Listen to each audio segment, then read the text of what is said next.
ये जो हमारा खानदानी काम है पूरा, जैसे हमारा पिताजी के पिताजी करते थे, उनका भी पिताजी यही काम करते थे। जैसे जनरेशन जैसे हम लोग भी कर रहे हैं आज। जैसे हम पहले बांस लेके आते हैं, उसके बाद बांस चीर फाड़ने के बाद वो ढांचा तैयार होता है।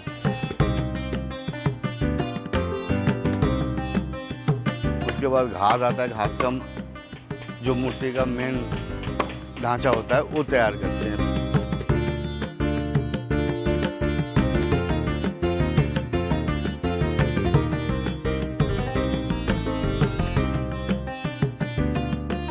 फिर मिट्टी लगाते हैं उसके बाद।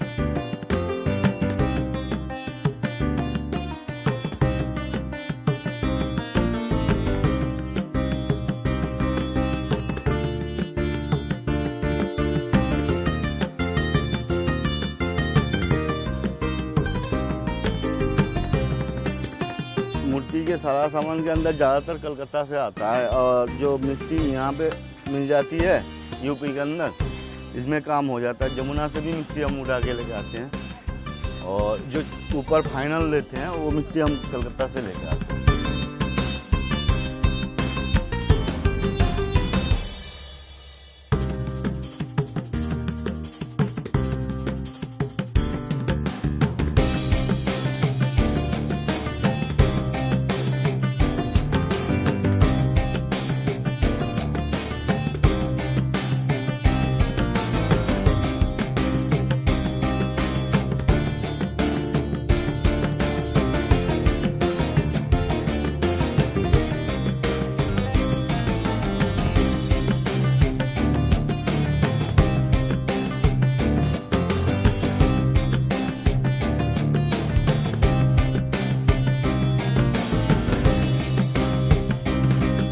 फिर धीरे धीरे जैसे कलर होता है कंप्लीट, मतलब कंप्लीट होता है।